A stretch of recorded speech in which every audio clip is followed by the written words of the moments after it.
This tutorial is part one of learning to work creatively with the Theremini's presets. As you know, there are 32 of them. And you've also noticed, I'm sure through experimentation, that as you're moving your hand through the control space, many times only certain notes will play according to predetermined settings in your Theremini. They adhere to a particular scale or a particular root note, and they work in particular intervals. This is called quantization, and here is a grossly oversimplified definition of quantization. Quantization is the conversion of any given infinitely variable amplitude into a single level amplitude. The Theremini is set during many of these presets to play only certain notes at certain locations. The simplest example I can think of this is preset number 4. It's any wave. It's in the key of F, and it only plays two notes. It only plays a perfect fifth from F to C, or a perfect fourth from C to F, and it sounds like this.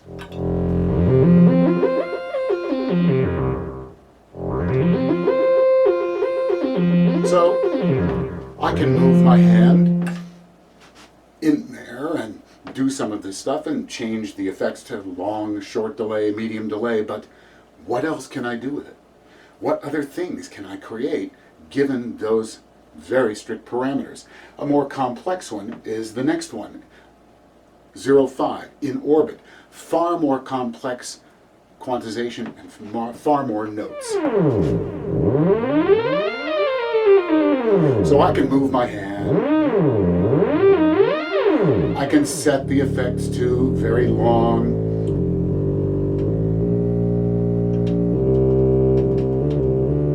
delay. But beyond that, what can I do? Today is for learning a technique that is going to free you within the confines of those parameters. You will have a lot more freedom. And this technique has a secondary role in your volume hand, but its primary role is assumed by the pitch hand. And for that, we need to work in close-up. Take a look. The technique for using your pitch hand by the pitch antenna is different from what might be called the standard position of your fingers, which is thumb and forefinger touching, and your fingers reach out as you approach the pitch rod.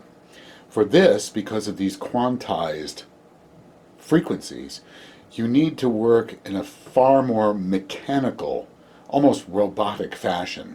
The basic move is this. Look how definite these moves are made. From the top it looks like this. Now, this seems simple, but it is deceptively simple for two reasons. Number one, you're obviously not just going to be moving your fingers like this. You're going to be trying to create rhythm using these movements. Secondly, the movements are going to be determined in terms of the intervals by the specific location of those quantized pitches. And that's going to vary depending upon what preset you decide to use. But let's look at the hand movement again. Practice for about 5 minutes, and by then it will get unquestionably boring, but just try to move your hands, or move your fingers rather, in unison at various rhythms. Take a look. I can go ba, da da, da da da da, da da da da da, da da. So try this exercise. Make a sound as you move your fingers. I'll give you some examples. But try this on your own. Pause the video when you're through seeing this particular aspect of things, and pause it and try for yourself. So get into the idea of using different rhythms that might go to songs you want to play, or just to tempos you want to create. For instance, a waltz.